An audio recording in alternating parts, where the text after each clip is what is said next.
जिला सहकारी federation limited Nadesar के नवनिर्मित मुख्य द्वार, सहकारी वाटिका और कार्यालय भवन का आज भव्य लोकार्पण संपन्न हुआ।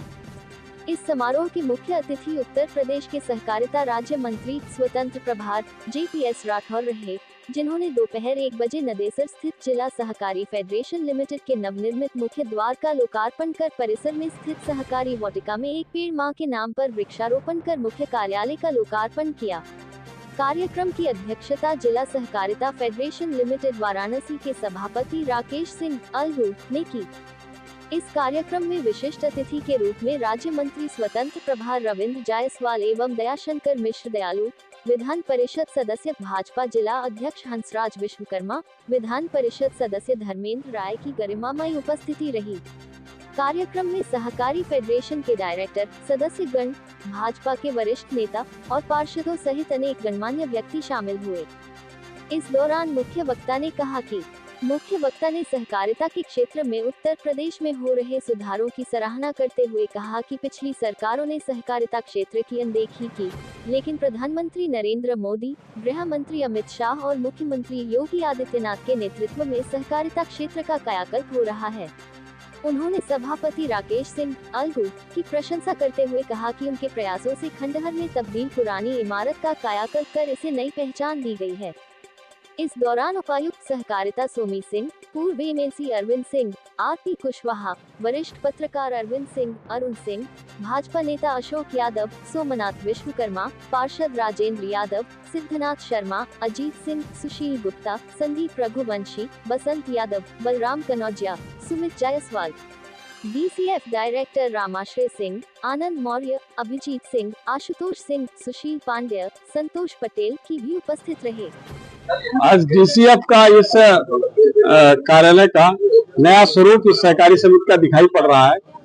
इस प्रकार से पूरे प्रदेश में सहकारिता विभाग की जितनी जीर्ण छीण सहकारी समितियां पड़ी थी, माननीय मुख्यमंत्री जी के मार्गदर्शन में इनका सबका सुदृढ़ीकरण कराया जा रहा है, रिनोवेशन कराया जा रहा है। उसमें यहाँ कार्य भी हुआ है और इनको सुदृढ़ीकरण करके फिर किसी न किसी व्यवसाय से जोड़ेंगे। मैंने तय किया है कि जितनी उत्तर प्रदेश की DCF हैं, उसको जो इफको और बाकी ट्रिपको से और बाकी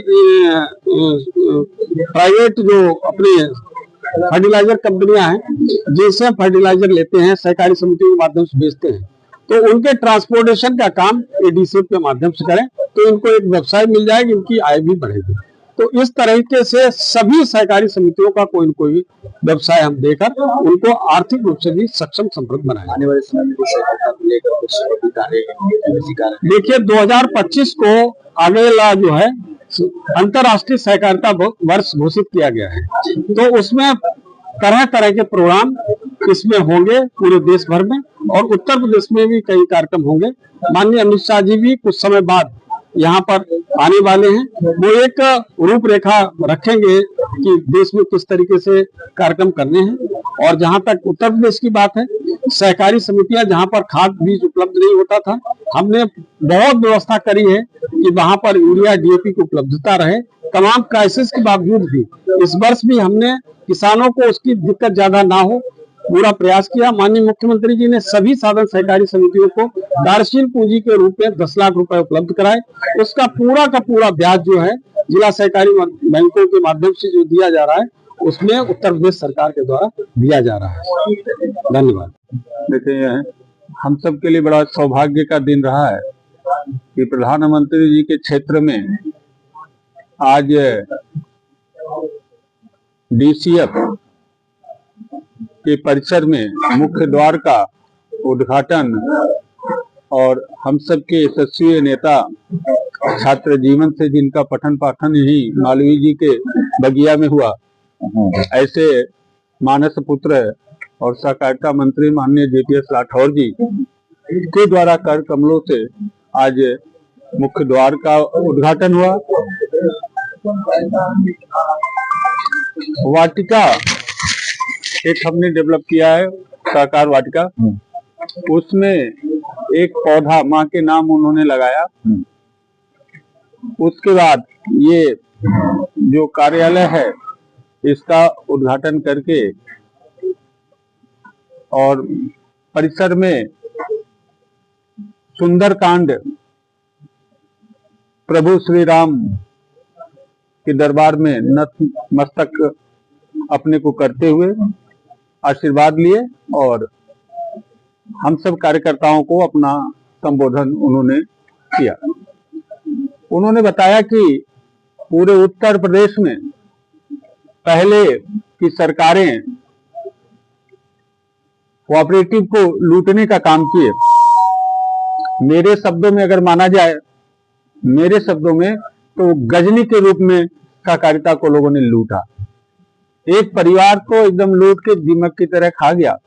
लेकिन जब 2017 में हमारे प्रदेश के यशस्वी मुखिया आदरणीय योगी नाथ जी मुख्यमंत्री बनते हैं, तब उन्होंने इस समिति को, इस विभाग को उन्होंने संवारने का काम शुरू किया।